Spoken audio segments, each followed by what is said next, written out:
paring matanda. Good morning guys! Welcome back to our channel, May and Lance Family Vlog. So, right now guys, pupunta tayo sa isang Asian store. So, mamimili tayo ng ingredients para sa recipe. Hi guys, good morning. Today is Saturday. We're going to market. Yeah, welcome to our family vlog. So guys, ngayon we're on the way dun sa Asian store. So pakikita ko lang sa inyo guys yung paligid natin today because malapit ng spring.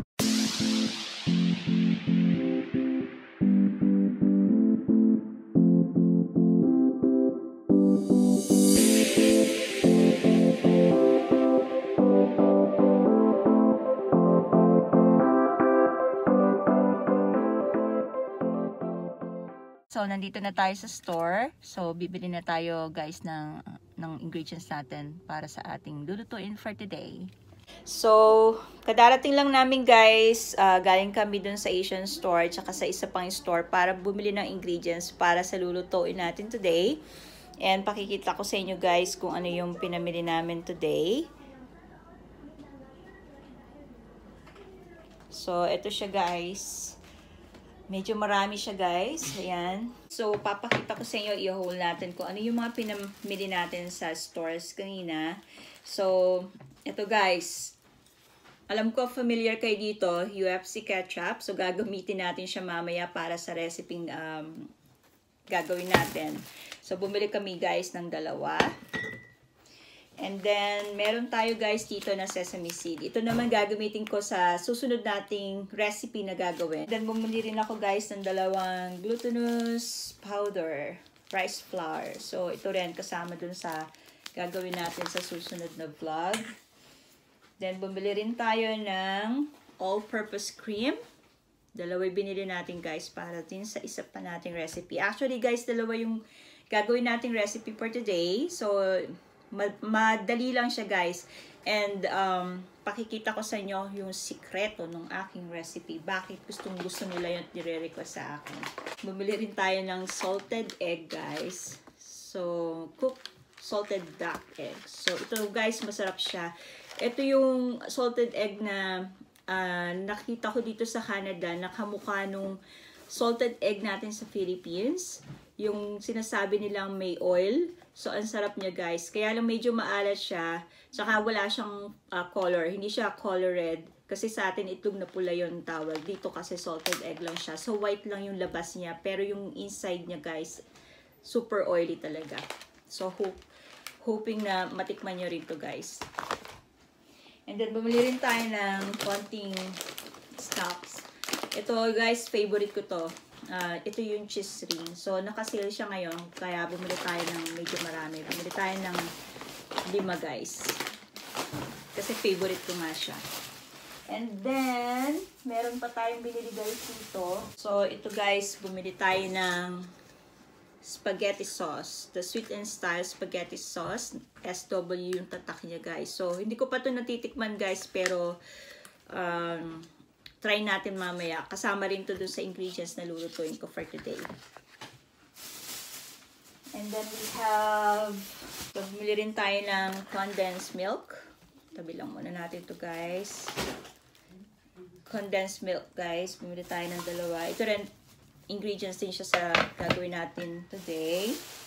And then bumili tayo ng carnation thick cream. Carnation thick cream. So, dalawa binili natin. So, kasama rin siya guys sa ating ingredients for today.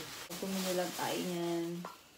And then, ito guys, na-try natin to dun sa recipe natin. First time kong gumamit ito, Angel Creme Queso. Okay?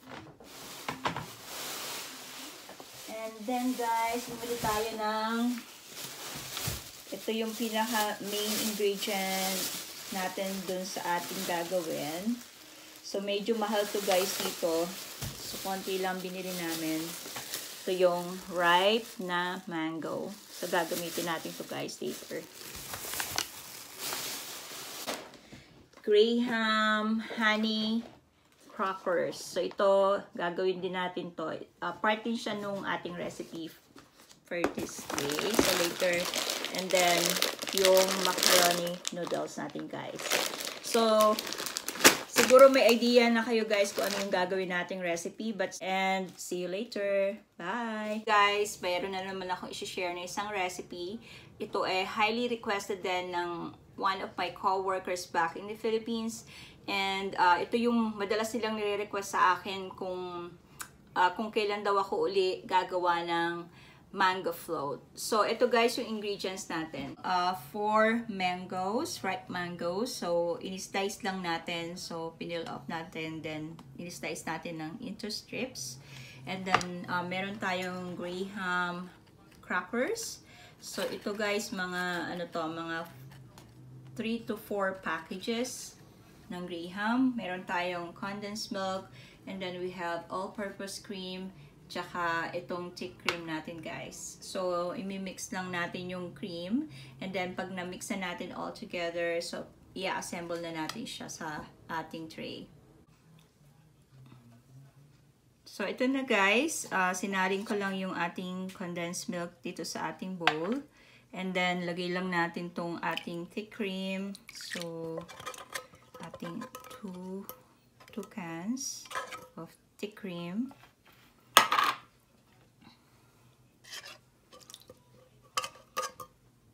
And then, lagyan na natin, guys, itong ating all-purpose cream.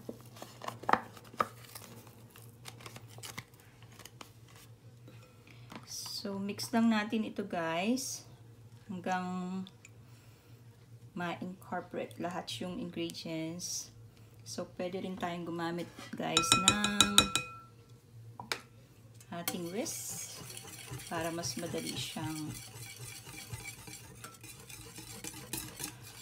mix.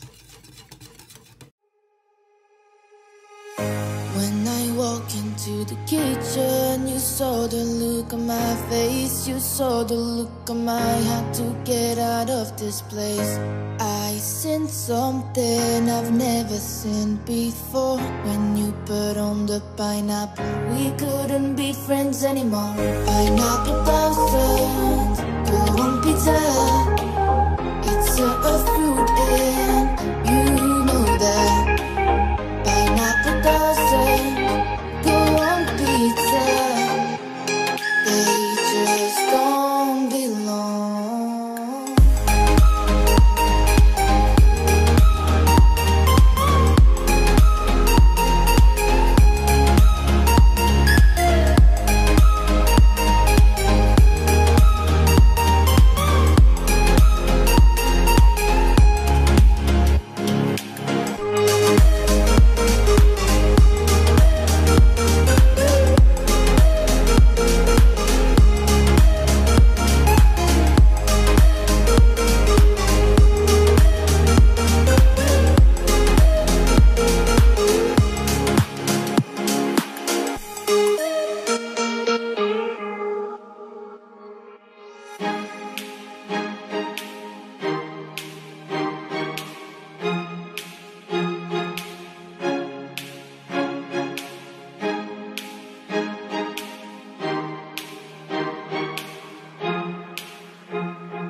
So guys, eto na yung ating mango float. So i-cover lang natin siya ng cling wrap or plastic wrap. Then lalagyan na natin siya sa ref. So refrigerate lang natin siya ng mga 4 to 6 hours. And then after that, guys, pwede na natin siyang kainin. 6 hours later.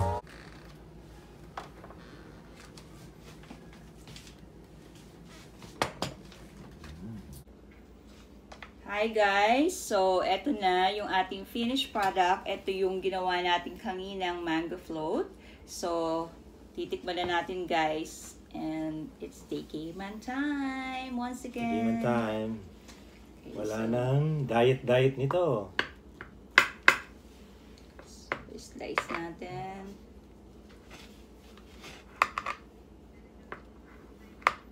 So, ito guys, i-recommend ko rin na i-try nyo. Talagang, ito guys, ay napaka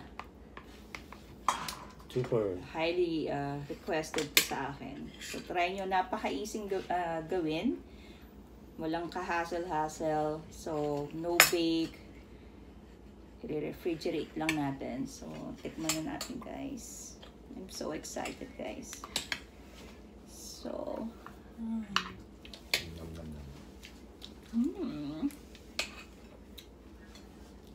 guys, sobrang sarap. Promise, sobrang sarap.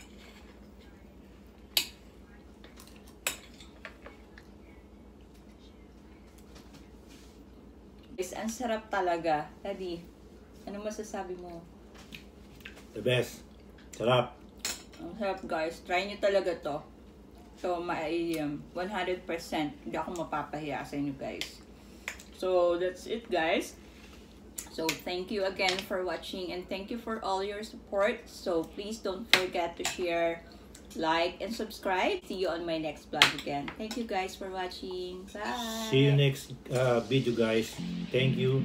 Subscribe, like, and comment.